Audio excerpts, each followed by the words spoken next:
안녕하세요. 저는 올해 41가 되는 여자입니다. 제가 이렇게 사연을 보내게 된 이유는 그저 누군가에게 제 이야기가 힘이 되길 바라는 마음에 글을 써보내게 되었습니다. 저는 부모님이 없습니다.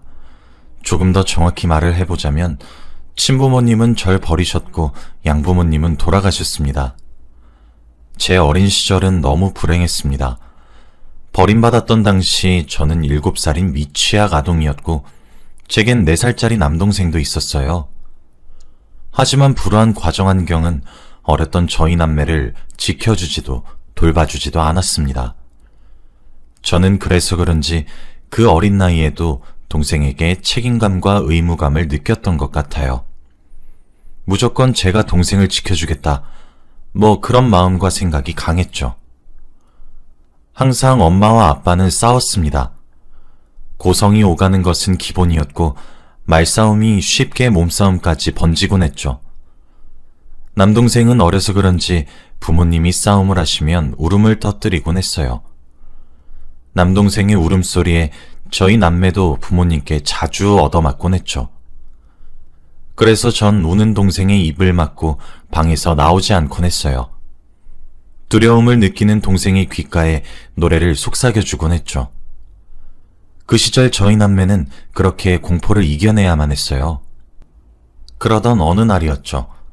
그날따라 엄마의 얼굴에 미소가 감돌았어요.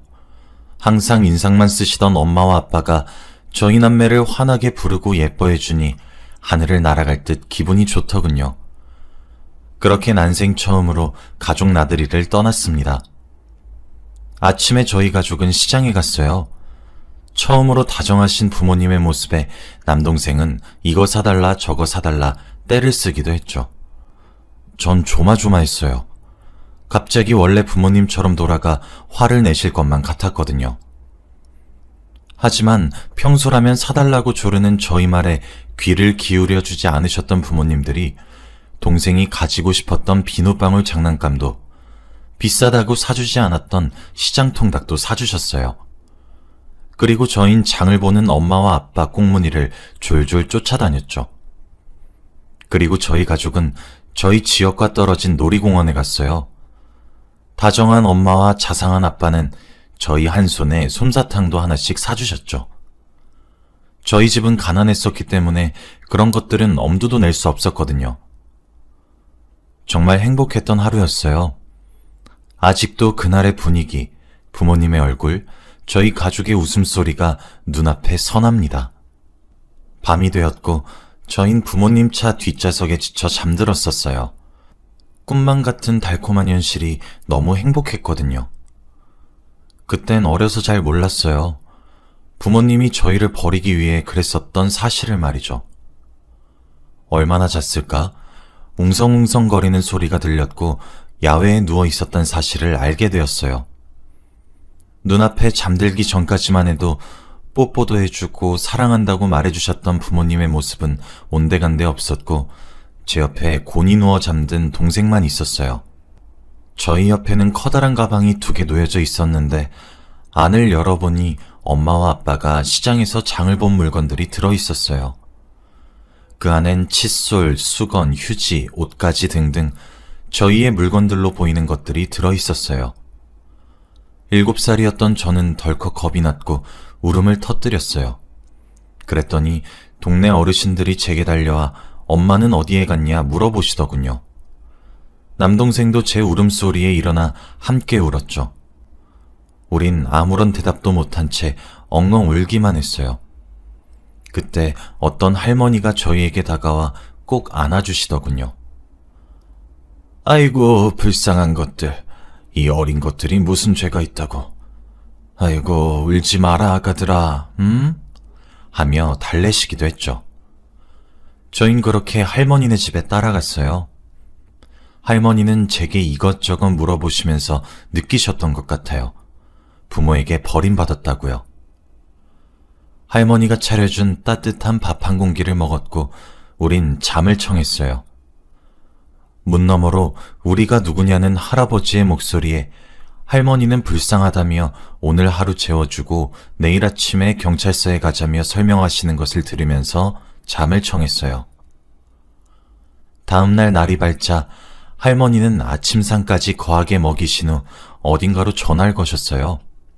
그랬더니 잠시 뒤 할머니네 집으로 경찰차 한 대가 들어서더니 경찰 아저씨 두 분이 저희에게 다가오셨어요.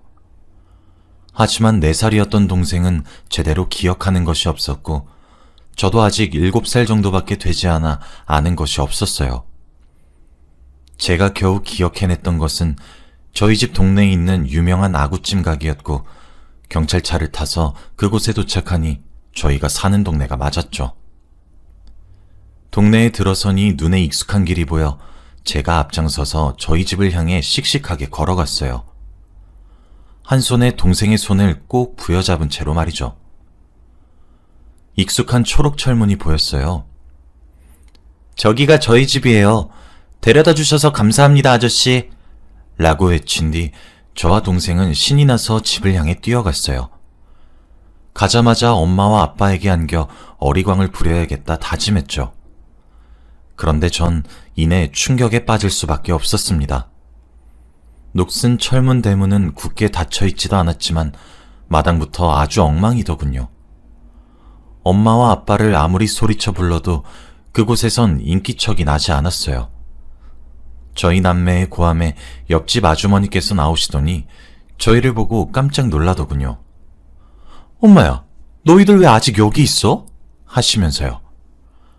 아주머니와 경찰 아저씨들이 나눈 대화는 충격적이었습니다. 차에서 잠든 저희를 길에다 가방과 함께 두고 간 것은 부모님이셨어요. 정말 외면하고 싶었던 진실이었죠.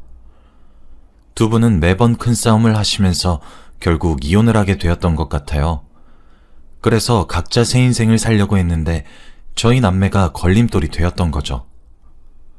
옆집 아주머니는 아니, 오늘 우리 남편이 새벽에 신문을 돌리다가 수연이 엄마를 봤다고 하더라고. 그러면서 어떤 남자 차를 타고 갔다고 하길래 난 글쎄 수연이 엄마랑 아빠가 새벽에 어디 가는 줄 알았잖아요. 그런데 내가 아침에 대문 앞에 재활용을 내놓으러 나갔더니 수연이 아빠가 큰 가방 2개를 들고 나가더라고요. 내가 수연이 아빠 아침 일찍부터 부지런하네 했더니 나한테 고개만 꾸벅 숙이고 갈 길 갔거든. 아이고, 새살림 차리러 갔던 거였네. 미쳤다, 미쳤어 하며 놀라워하셨죠. 저희를 길에다 버리고 엄마는 새벽에, 아빠는 아침 일찍 동네를 이미 떠나셨던 거죠. 저희 남매의 부모님을 한 분이라도 찾기 위해 경찰 쪽에서 사방팔방 노력을 하셨지만 어렸던 저희에게 얻을 수 있는 정보는 한정되어 있었고 결국 저희는 고아원 시설로 들어갈 수밖에 없게 되었습니다. 언제까지고 떠돌이처럼 지낼 수 없으니 시설에서 보호를 받게 된 거죠. 그렇게 시작된 고아원의 삶은 저희의 인생을 정말 바꿔놓았어요.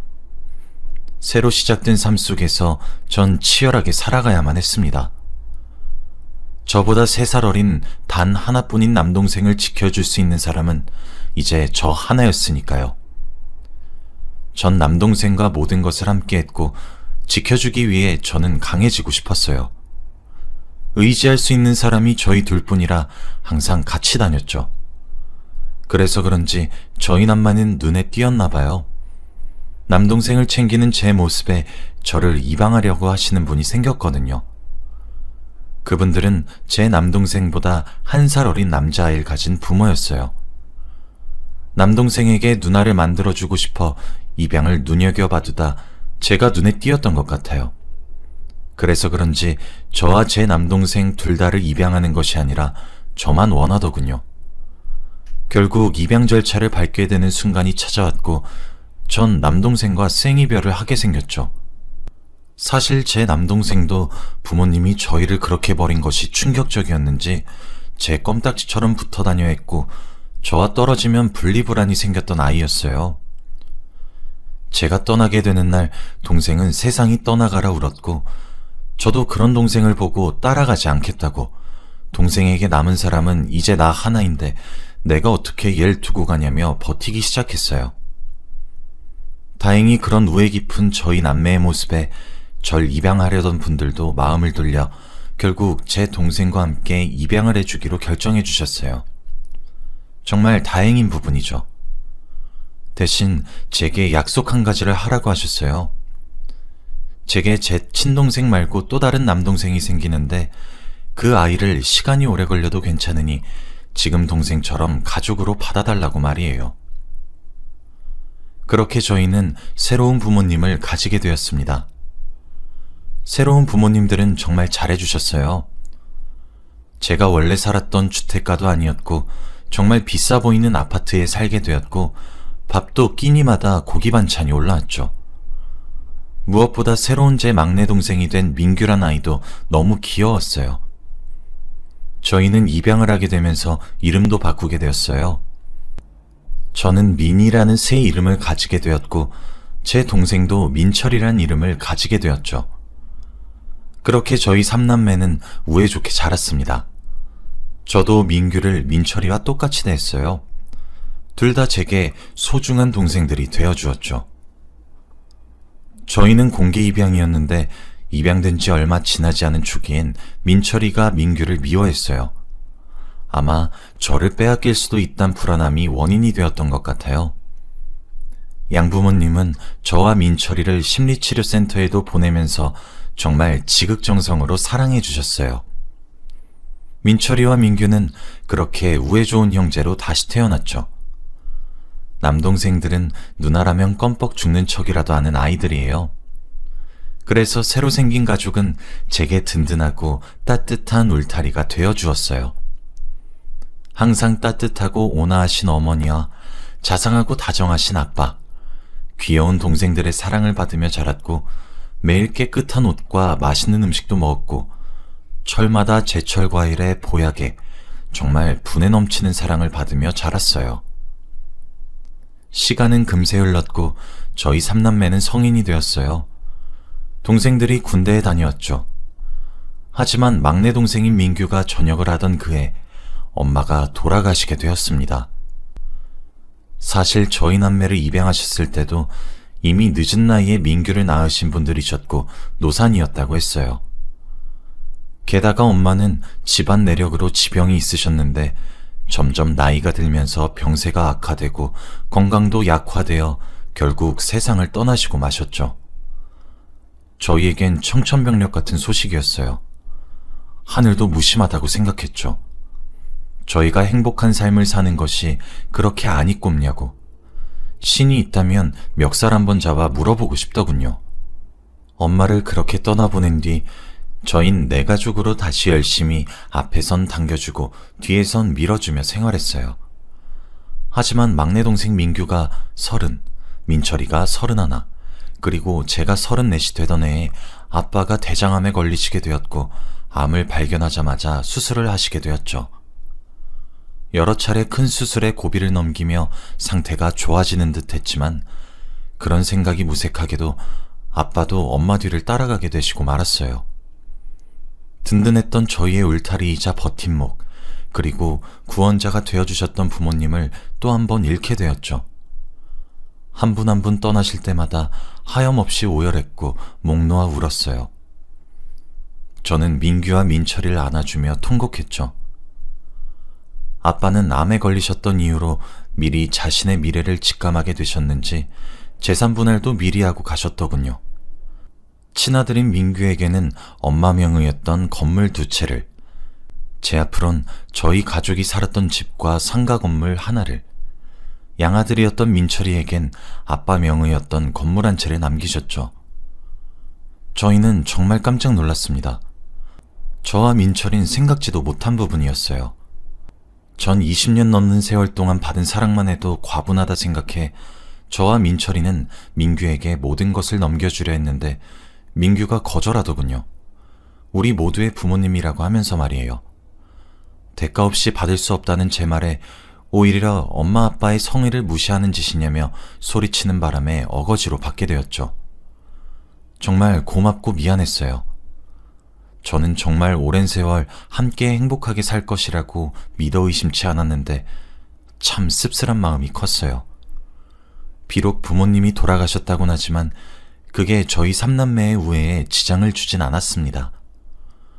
저희는 여전히 살던 곳에서 3명이서 함께 살았고 서로 대화도 자주 하며 여전히 우애 좋게 지냈어요. 이미 제게도 민규는 친동생이었죠. 그렇게 시간은 또 금방 흘렀습니다. 그날은 막내 동생인 민규가 저와 민철이에게 결혼하고 싶은 여자가 생겼다고 그래서 한번 소개시켜주고 싶다고 말을 했고 만나기로 했던 날이었어요. 저는 아빠가 돌아가시고 3년 정도 지난 37에 결혼해서 남편이 있었어요. 민철이는 연애 중이었고요. 저와 제 남편, 민철이 이렇게 셋이서 민규와 민규의 여자친구를 기다리고 있었어요. 시간을 정확히 엄수하는 버릇이 있는 민규는 만나기로 했던 시간에 연락도 채 되지 않았고 약속 장소에 나타나지도 않았습니다. 저와 민철이는 발을 동동 굴렸어요. 무슨 일이 생긴 것은 아닌가 하면서 말이에요. 그런데 왜 불길한 예감은 틀리지 않는지. 3시간이 지나도 저희 셋은 동생을 기다렸습니다. 그런데 제게 전화가 걸려오더군요. 전화를 받자마자 들려온 소식은 병원이라는 소식과 민규가 의식이 없다는 소식이었습니다. 저는 그 소식을 듣자마자 실신했고 남편의 차에 실려 응급실로 이동되었고 민철이는 바로 민규에게 갔습니다.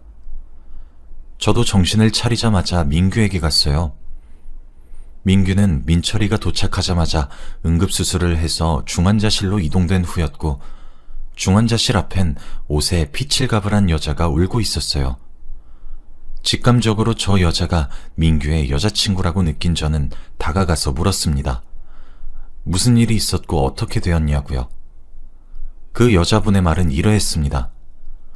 민규의 가족을 소개받는 자리라 한껏 차려입고 데리러 온 민규와 차를 타고 약속 장소로 가고 있었다고요. 그러다 갑자기 자동차 한 대가 도로를 역주행해서 오더니 민규의 차에 들이받게 되었고 민규가 온몸으로 여자친구를 보호해 여자친구는 가벼운 타박상으로 끝났지만 사고의 충격은 민규가 모두 흡수했다고요. 도망치려던 상대 자동차 주인들은 주위에 계셨던 시민분들의 신고로 붙잡을 수 있었고 경찰과 함께 이곳 병원에 있다고 하더군요. 저는 정말 미칠 것만 같았고 당장 그곳으로 앞장서라고 버럭 화를 냈습니다. 그곳에 가보니 역주행 차량 운전자분은 만취 상태였다며 응급실 의자에 누워 잠을 자고 있더군요. 저는 경찰과 얘기를 하기 위해 다가서다가 누워있는 남자의 얼굴을 보고 정말 깜짝 놀라 뒤집어지는 줄 알았습니다. 머리 끝까지 화가 난 저를 말리러 온 민철이도 입을 떡 벌리더군요. 민규의 자동차에 들이박은 음주운전을 한 역주행 차량의 운전자는 바로 제 친아버지셨습니다. 그 사실을 깨닫자마자 정말 민규를 2번 다시 보지 못하겠더군요. 죄스럽고 또 죄스러워서요. 전 이성을 잃었고 누워있는 아빠, 아니 그 남자에게 달려가 멱살을 잡고 흔들며 소리치기 시작했어요. 잠을 조금 자서 그런지 술이 깬 그 남자는 용케 제 얼굴을 알아보고 가슴을 쓸어내리더군요. 다행이라고요. 친아빠니까 봐달라고요. 진짜 어이가 없어서 정말 제정신이 유지가 되질 않더군요. 가증스러운 그 얼굴을 보고 있으니 기가 막혔어요. 전 그 자리 옆에 절 말리고 있는 민철이의 얼굴을 한번 보고 경찰들에게 말했어요. 살인미수로 고소할 거라고요. 음주운전도 모자라 역주행해서 멀쩡한 내 동생 정신도 못 차리게 만들어놨는데 이게 살인미수가 아니면 뭐냐고. 블랙박스든 뭐든 증거로 삼을 수 있는 건 모조리 싹싹 긁어모아서 고소할 거니까 경찰서 가자고요. 한때 아빠였던 그 사람은 그제야 제게 소리를 지르며 고래고래 화내기 시작하더군요. 저는 참지 않았고 그대로 그 남자를 고소했습니다. 친권도 상실한 부모가 제게 폐륜이라는 단어를 들이밀며 욕을 하는 꼴이 참 어이가 없었네요. 당연히 그 남자는 처벌을 피할 수 없게 되었어요. 그 사이 민규는 정신을 차렸습니다. 다행히 충격을 많이 흡수해 1달 가까이 깨어나지 못했지만 다행히 건강을 많이 회복했습니다. 사고 후유증은 조금 남겠지만 장애나 이런 것들은 생기지 않았죠. 저와 민철이는 민규에게 모든 사실을 고백하고 용서를 구하고 사라지기로 했어요.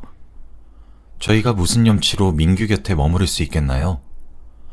남들은 부모님의 사랑을 먹고 자란다는데 왜 저희들은 친부모에게 불행만 받고 자라는 건지 한편으론 억울하고 한편으론 절망스러웠습니다. 하지만 민규는 그런 저희를 품더군요. 오히려 저희를 안아주며 위로했어요. 그런 소리 하지 말라고. 누나랑 형이 놔두고 가버리면 남겨진 나는 어떻게 하냐고요. 저희 삼남매는 그렇게 부둥켜 안고 또 엉엉 울었네요. 제 친아버지는 실형을 지금 살고 있고 그때 사고가 났음에도 불구하고 민규의 여자친구는 민규가 회복할 때까지 기다렸다가 결혼식을 하기로 했습니다. 아마 재활이 끝나면 식을 올릴 것 같습니다. 그런 큰일을 겪고도 일어서는 두 사람을 바라보니 참 잘 만났구나 싶기도 하고 둘 다 참 대견하기도 합니다. 아마 내년쯤에 결혼을 할 수 있을 것 같아요. 저희에게 희진이라는 새로운 가족이 생기게 됩니다. 마음씨가 곱고 참한 희진이는 벌써 제게 너무 소중합니다. 제 이야기를 통해 드리고 싶었던 말은 낳아줬다고 다 부모가 아니란 말입니다. 저는 비록 배로 낳진 않으셨지만 가슴으로 낳아주신 제 부모님 때문에 올곧고 바르게 자랄 수 있었고 천사 같은 남동생도 새로 생길 수 있었습니다. 당연히 낳아준 친부모보다 길러주신 부모님이 더 소중하고 존경합니다. 그러니 발목을 잡는 가족에게 너무 마음을 쏟지 마세요. 어쩌면 그들은 가족의 탈을 쓴 악마일 수도 있으니까요. 제 이야기를 들어주셔서 감사합니다. 항상 행복하시